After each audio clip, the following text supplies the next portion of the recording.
Coucou, bonsoir, nous revoilà partis pour une nouvelle saison de la Star Academy. J'ai pris quelques notes pendant le Prime, j'ai tweeté un peu aussi.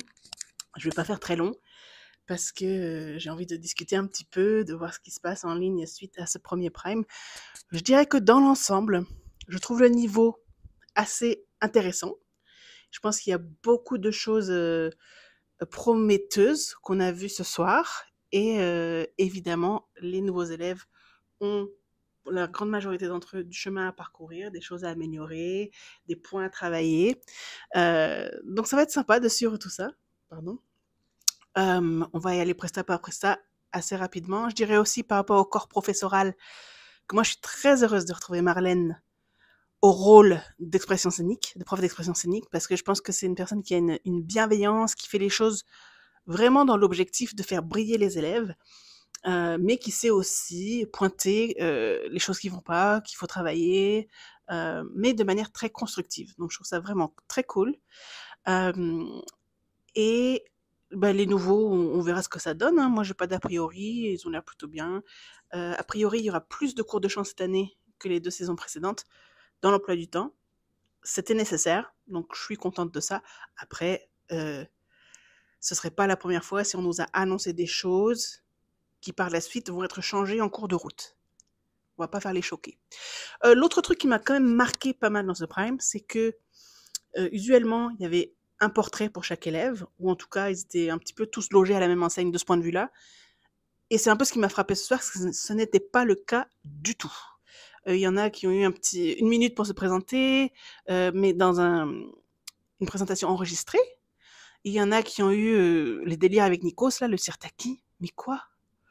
Et puis, il y a eu le petit vlog, style de vlog un peu Lena Situation, là, pour Maceo à la fin. Et il y a Marguerite qui a dû se présenter en direct, comme ça, juste micro en main. J'ai, je sais pas, j'ai pas compris pourquoi ils ont fait ça comme ça. Il y en a qui ont juste pas eu de portrait du tout, parce que le reportage où on annonce à Emma qu'elle participe, c'est pas un portrait, hein. Donc on ne sait vraiment rien d'elle. Et puis, bah, Maya, quoi. Bon, bah, écoutez, on verra bien, se révéleront ou pas. Alors, ce que j'ai pensé de chaque candidat, c'est un peu tôt pour se prononcer. Hein, tout ce que je dis n'engage que moi, bien entendu. Et puis, je leur souhaite à tous de progresser, de trouver leur public. J'ai pris des notes qui sont sur l'ordi. Donc, je remets mes lunettes pour bien voir. C'est Marine qui a ouvert la soirée avec le titre Ordinaire de Robert Charlebois. C'était pas mal. J'ai noté vraiment qu'il y a un beau potentiel vocal qui est clairement là, qu'elle nous a bien montré. J'ai noté un peu de retenue dans les émotions. C'est peut-être quelque chose qu'on va lui dire aussi de travailler. Je sais pas. Bravo à elle, en tout cas, d'avoir ouvert le show, d'avoir ouvert la saison. C'est certainement une pression pas possible. Donc, bravo. Après, dans la globalité de l'ensemble, comme je disais, je n'ai pas été happée et touchée en plein cœur par aucune des prestations. Mais certainement que ça va venir et que dans 2, 3 semaines, je vais ravaler mes paroles. Donc, j'ai encore beaucoup de. Je suis très ouverte à être cueillie cette saison aussi, voilà. Ensuite, on a eu le duo de Ebony et Maëlys. J'ai beaucoup aimé leur présentation. Je trouvais que c'était toutes les deux des personnalités vives, lumineuses. Donc, qu'on va découvrir encore au fil du temps. Hein. La chanson Happy de Pharrell, c'était pas forcément la meilleure vitrine vocale, ni pour l'une ni pour l'autre. Par contre, elles ont quand même fait des prouesses. Hein. Il y avait une note, notamment vers le milieu, que Ebony a tenue quand même bien. Mais ça restait vraiment dans les tons graves et j'aimerais les entendre aussi dans les aigus. Encore une fois, ça va venir, donc je m'inquiète pas. Ensuite, on a eu Charles. Charles qui est breton, comme moi. Donc contente de voir ça. Il, il est jeune, il fait jeune, ce qui est bien normal. Ses inspirations à lui, comme, vous pouvez voir sur le site de France Bleu qui a fait des interviews de chacun des élèves. Et ça, c'est intéressant parce que c'est vraiment la dernière prise de parole qu'on pourra entendre avant que leur vie bascule. Donc je trouve ça un petit peu touchant, un petit peu une time capsule. Mais il disait que ses inspirations, lui, c'est vraiment les chanteurs du type Florent Pagny, Patrick Fiori, Michel Sardou, tout ça. Donc j'ai vu sur les réseaux des gens se dire mais pourquoi on lui donne une chanson vieille comme ça? Bah, je pense que c'est ce qui lui plaît. Donc à voir si, encore une fois, comme il est jeune, c'est un petit peu voilà, une pierre brute à polir, à définir. En tout cas, je l'ai trouvé ambitieux de partir sur une chanson comme ça. Alors, c'est le choix qu'il a eu, évidemment, hein. Tout n'est pas passé à 100%, mais clairement, il y a aussi du potentiel. Il a jamais eu de cours de chant, il va en avoir. Donc, ça va être intéressant de voir son parcours. Ensuite, il y a eu Julie sur un plateau. Julie, c'est la petite Suisse, sur un tableau chanté, dansé, haut en couleur aussi. Et c'est une chanson de comédie musicale, il me semble. What a feeling. Euh, j'ai mis, il faut être motivé pour partir sur une chanson comme ça. Alors après, pareil, on ne sait pas s'ils ont vraiment eu le libre arbitre total. Bon, c'était pas 100% carré, mais au premier prime, on n'attend pas une performance, on s'attend pas à une performance de demi-finale. Ça va. Elle présente bien, mais je trouvais quand même qu'elle se fondait un petit peu. Il y a eu le moment au début où c'était un petit peu exprès d'avoir tout le monde, tous les danseurs sur scène qui se passaient le micro. Et moi, je souhaite à Julie vraiment de pouvoir se démarquer, de se tenir elle-même face à nous, face au public, pour nous dire, voilà, c'est ça que je sais faire. Et ça va venir aussi. Puis, on a eu Franck et Paul présentés en même temps. Portrait très sympa aussi. Bon, ben, on apprendra à les connaître. J'ai beaucoup aimé un truc que Paul a dit dans son profil, dans son portrait. Il disait que il aime les artistes qui osent montrer leur personnalité.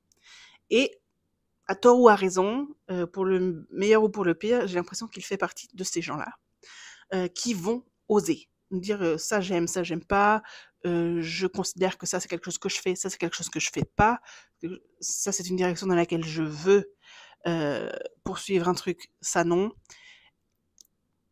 Donc je pense qu'il va pas faire l'unanimité ce candidat, je pense que ça va causer pas mal de débats, mais en tout cas, je pense que, et c'est un truc qu'il a dit aussi, au sortir de l'expérience, les gens sauront qui est Paul. Donc, très bien. Mais revenons d'abord sur Franck, parce que Franck a choisi. Alors, Franck est en France depuis 2 ans, originaire du Congo. C'est très touchant de voir le message de ses parents. Et moi, j'espère que TF1 fera venir la maman et le papa de Franck sur le plateau, comme ils l'ont fait pour la grand-mère de Michal, etc. Il a chanté, Franck, il a chanté Laissez-moi. Non, il a chanté Ne partez pas sans moi. Et tout de suite, je me suis dit, oh là là, je sais qu'il y a Hassen ou Louis Albi ou Enola devant leur télé qui sont assez touchés de ça. La mise en scène, l'interprétation était touchante. Et j'ai même noté, je le tweetais en même temps, que le piano au-dessus du tableau dansé, c'était très impressionnant. Et saluons les équipes techniques qui font quand même un travail remarquable sur tout le plateau. Et puis, quand Franck a fini de chanter, on s'est rendu compte que c'était l'un des candidats qui était au piano. C'était Paul qui l'accompagnait au piano. J'ai trouvé ce reveal hyper intéressant, une transition très cool. Paul a choisi une chanson de... Choisi ou pas, hein, je dis toujours choisi, mais on ne sait pas. Paul a chanté une chanson de Elton John, Your Song. Et clairement, il sait se servir de sa voix. Il sait chanter.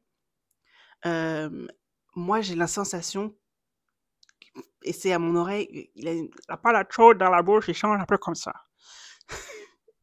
Si ça lui convient, c'est très bien. C'est pas une critique si ça lui convient. C'est-à-dire que moi, c'est quelque chose qui me froisse un petit peu, juste dans mes sensibilités sensorielles. Donc, c'est pas quelque chose vers lequel je vais me ruer.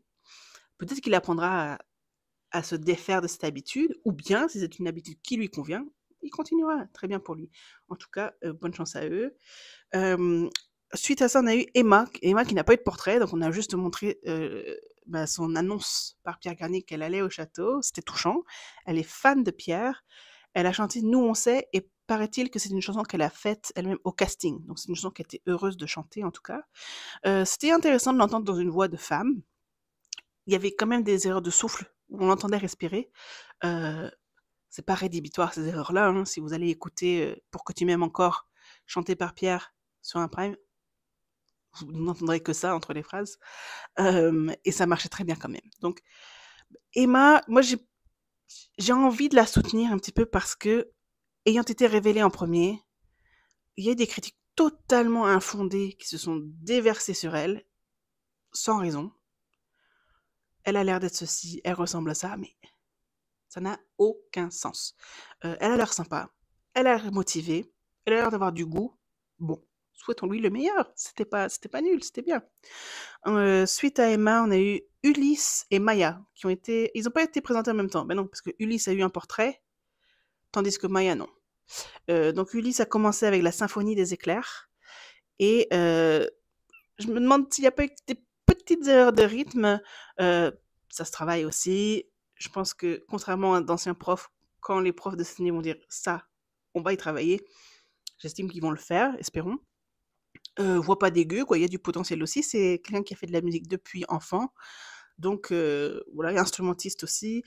Hem, mais moi, il me fait beaucoup penser à Raphaël, au chanteur Raphaël. Vraiment, il y a quelque chose dans, je sais pas, dans le visage, dans sa façon de se tenir. Donc voilà, moi je le mets un petit peu dans le milieu haut de panier. C'est quelqu'un qui m'intéresse à découvrir, donc on verra bien. Puis Maya est arrivée sur Night Call de Kavinsky. J'ai beaucoup aimé le grain de sa voix. Je trouvais que c'était fort de surgir comme ça sur scène sans avoir été présenté, de commencer sa prestation un petit peu dans la fumée et puis de sortir sur les refrains cette voix un petit peu de lyonnaise. C'était sympa. Par contre, je comprends pas, je trouve ça un peu nul, qu'au lieu de lui donner un portrait, elle fasse le mariole avec Nikos, tout ça parce qu'elle est allée en Grèce. Bon, c'est pas elle qui a choisi, hein, on est bien d'accord, c'est pas une critique contre elle. Mais bon, voilà, poursuivons. Suite à ça, on a eu Maureen. Maureen qui, dans son portrait, s'est étalée en long, en large et en travers sur sa relation avec son copain de 2 ans, Tom, qui était présent sur le plateau, qui l'a inscrite. Les couples ne survivent pas à la Star Academy. Je me répète, les couples ne survivent pas à la Star Academy. Les jeunes qui participent à cette aventure vivent quelque chose d'exceptionnel que le commun des mortels ne peut pas comprendre. Les seuls qui peuvent comprendre, c'est leurs camarades. Très peu de couples survivent à la Star Academy, particulièrement pour ceux qui font la tournée. Ne parlez pas de vos couples à la Star Academy. On va vous reparler de vos ex en 2048 quand vous serez en file d'attente à la boulangerie. Stop. On s'en fout avec qui tu sors. La chanson pas mal, mais c'est une belle chanson, tous les cris les SOS. L'hommage à Grégory aussi un petit peu. C'était assez drôle d'ailleurs quand Nico s'est demandé si l'autographe de Grégory était plus précieux que le petit copain. Bon, elle a bien répondu. Mais voilà, c'est un peu dommage cet emballage autour de oh, c'est elle, l'amoureuse est perdue. Et elle a quand même une voix, une base de voix pas dégueulasse. Il y a du potentiel. J'ai quand même noté que c'est comme si elle s'investissait pas à 100% émotionnellement, personnellement. Comme si elle avait assez de recul ayant suivi les Star Academy d'antan pour se dire attendez, même en étant dans la Starac, c'est improbable d'arriver au succès de Jennifer, de Grégory, de Pierre Garnier. Et du coup, c'est comme si elle se protégeait en se disant bon, j'y vais, mais mollo. Alors j'espère me tromper, et puis j'espère que si je me trompe pas, bah, qu'elle va réussir à saisir la chance qui est sienne là d'aller à la Starac. Je le lui souhaite. Le truc que j'ai noté ensuite, c'est que les pubs étaient interminables. Je suis sûre qu'il y a une pause pub qui a duré 20 minutes. On se moque de nous. Ça a commencé à l'heure, hein. Ils ont commencé à l'heure, à 21h15. Là, il va être minuit. Quand j'enregistre ça, il est 23h59 parce que ça terminé à 23h40. Il n'y a pas 3h25 de show, hein. Quand ils vont mettre le replay sur TF1, ça va faire une première partie d'1 heure, une deuxième partie de 53 minutes. Il n'y a vraiment pas 3 heures de show. On se moque de nous un petit peu, hein. Je vais le mettre ici parce qu'il y a un autre truc que j'avais noté sur ce Prime-là, dès le départ. C'est que contrairement à l'année passée, il n'y a pas eu de reveal en rang d'oignon, là, où se tenait la main derrière le rideau, justement comme l'an passé. Et vous allez dire que je vois le mal partout, ou que c'est un peu complotiste. Et c'est un peu complotiste sur les bords. Parce que je sais pas si toutes les intentions dans les coulisses sont bonnes. Et je me demande presque si c'est pas un petit peu pour freiner l'élan de camaraderie qui de toute façon aura lieu dans le trajet en bus. Là, présentement, au moment où j'enregistre, ils sont dans le bus, ils sont en train de se faire des souvenirs, d'apprendre à se connaître et de créer quelque chose, créer du lien entre eux. Mais c'est vrai que la promo de l'an passé, c'est drôle de dire ça maintenant, mais la promo 2023 ont toujours dit que c'était l'un des temps forts qui retenait le plus, c'était de se tenir tous ensemble derrière le rideau, de savoir qu'ils avaient une chance à saisir dès que le rideau s'ouvrait, que c'était une chance unique à eux 13, et qu'ils seraient toujours 13 depuis ce moment-là. Que ça avait été vraiment un instant qui a forgé leur loyauté l'un envers l'autre, les uns envers les autres aussi, et qui seraient toujours 13. Et puis là, du coup, bah, les élèves de 2024 n'ont pas eu ce moment-là, n'ont pas eu cette occasion, cette opportunité. Est-ce que je vois le partout? Est-ce que c'est fait exprès? Bon, on verra, l'avenir le dira. Alors, au retour de la pub interminable, un petit peu comme cette intervention, hein, on a eu Marguerite. Et Marguerite non plus, la pauvre, n'a pas eu droit à un portrait. On l'a jetée dans la fosse au lion. Ah ben, t'es là, présente-toi.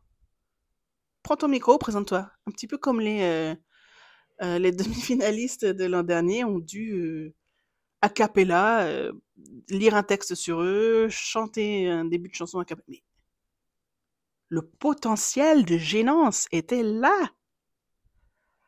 Et puis elle n'a pas été gênée, au contraire. Elle a réussi l'exercice plutôt bien. Ses frères lui ont écrit des textes. Mais je pense quand même que c'est vraiment un piège, parce qu'il y a des gens qui auront peut-être zappé l'info que c'est pas elle qui l'a écrit. Donc quand elle lit Marguerite, en plus d'être jolie, et ceci, et cela, toutes ces qualités-là, vont se dire, mais c'est qui elle? D'où elle nous parle comme ça d'elle-même? Donc ça la met un peu en porte-à-faux. J'ai pas trouvé le délire très bienveillant finalement, parce que c'est sûr que des monteurs mal intentionnés peuvent récupérer des morceaux de ce qu'elle a dit, des mots qui sont sortis de sa bouche, pour la faire passer pour quelqu'un d'imbu d'elle-même, qui se vante, alors que ce n'était pas ses mots. Ça, j'ai pas mal de mal avec ça. Il fallait faire un portrait à tout le monde et basta, on n'en parle plus. Bon, cela dit, la prestation sur la chanson Pile ou Face de Marguerite a été super bien. Moi, j'ai bien aimé. Et je sais pas, le caractère m'en joue, enfin, le personnage m'en joue un petit peu. Je la trouve à l'aise, droite dans ses baskets, assez cash. Pour moi, il y a une vibe un peu de Margot Abat, à être assez spontanée, assez. Ouais, elle est là à la bonne franquette, mais en même temps, elle réalise aussi l'enjeu, et c'est plutôt cool. Donc voilà. L'anecdote, Stéphane Bern, t-shirt Stéphane Bern, bon, gênant un peu, mais c'est du pur Nikos, hein. Je lui pardonne. Après Marguerite, c'était Noah et Ulysse. Et j'ai pas grand-chose à dire sur eux, parce que je trouve que et c'est un petit peu, je suis un peu tombée dans ce piège-là, c'est-à-dire que TF1 a mis leurs portraits ensemble, peut-être un petit peu, voilà, emballer, c'est peser, eux, vas-y eux. Donc, je vais quand même essayer de prendre le contre-pied de ça. Cette première impression que ça m'a donné de les voir ensemble, complètement axée sur la relation mère-fils, sur un petit peu les faire passer pour des fils à maman, avec la chanson de Kenji Girac. Bon, bon. Je vais dire que pour eux, je suis encore dans l'attente. Je vais pas, j'ai pas été embarquée, j'ai vraiment pas été chamboulée ni par l'un ni par l'autre, mais c'est un petit peu du fait du format, en fait, du portrait croisé, de la chanson qui est à la base déjà pas, j'appellerais pas ça un joyau de la chanson française, selon moi, hein. Donc bon, à voir. J'attends, j'espère qu'ils auront l'occasion de nous montrer autre chose. Et pour finir, c'était Maceo, qui a eu une présentation justement un petit peu, voilà, il n'y a pas eu de portrait à proprement parler non plus. On lui a monté un petit vlog, il a fait une voix off, et puis il a chanté Beggin', et c'était vachement bien. Je trouve qu'il a vraiment bien géré sa prestation, il était énergique, sa voix est plutôt intéressante, et puis il avait une chorégraphie à faire un petit peu. Il y avait une vibe High School Musical. Ça, c'est un commentaire que j'ai vu revenir pas mal sur Twitter, et je suis d'accord. C'était vraiment une vibe un petit peu High School Musical. Il est jeune aussi, hein, je crois qu'il a 18 ans. Je sais pas s'il est plus jeune que Charles, mais en tout cas, ils sont tous les deux de 18 ans. Mais voilà, ça a permis au problème de se terminer sur une note énergique et entraînante, engageante. Par contre, le final sur ce qu'on était, bon, j'aime beaucoup l'album de Pierre, j'aime cette chanson, mais ça y est, la promo de Pierre, c'est pas eux. Donc bon, voilà, on a terminé.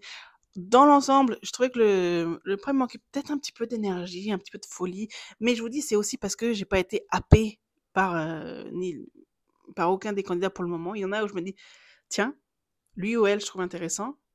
Mais même pour ceux où j'ai pas eu ça, ce «Tiens, tiens, voyons donc». J'ai, pardon Bailey, le chien grogne.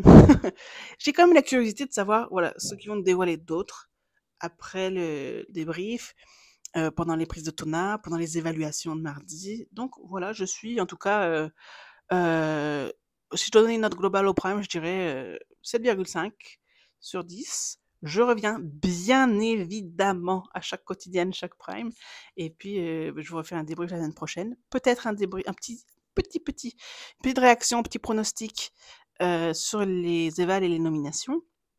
Mais ça, vous le verrez, ben, certainement, mercredi ou jeudi. Si pas ici, ce sera sur TikTok, même pseudo. Merci à tous, bonne soirée!